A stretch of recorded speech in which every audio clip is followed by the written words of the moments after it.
V-Rising is a multiplayer survival crafting building game from indie developer Stunlock Studios.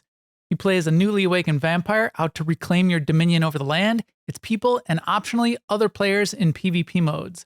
Servers are either official, third-party hosted, or self-hosted with tons of server configuration options. Core server options split the servers between PvE and PvP rule sets, with plenty of rule tweaks from there. After picking your server, you awaken and start to gather materials, unlocking crafting of gear, and quickly get to establishing a base.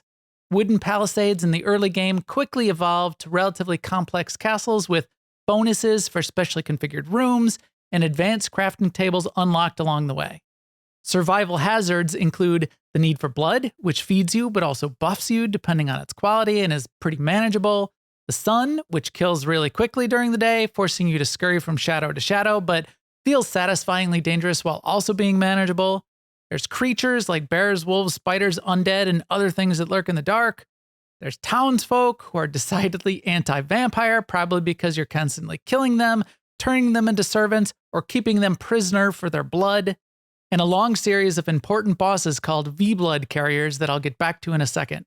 In PvP modes, other players outside of your small optional clan are of course a hazard up to and including Castle Siege Warfare. Progression comes from advancing crafting by discovering new recipes and building new higher level crafting tables, advancing gear through those crafting sources with gear level being the only level component to your progression, and killing those V-Blood carrier boss mobs to unlock some specific progression recipes, new magic combat abilities, and special vampire abilities.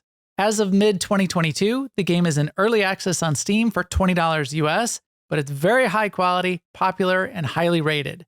Stunlock took all of their considerable experience with style and combat systems from their earlier games like Battlerite and put them to good use in this new direction for them. Highly recommended, good stuff, and there's your short answer.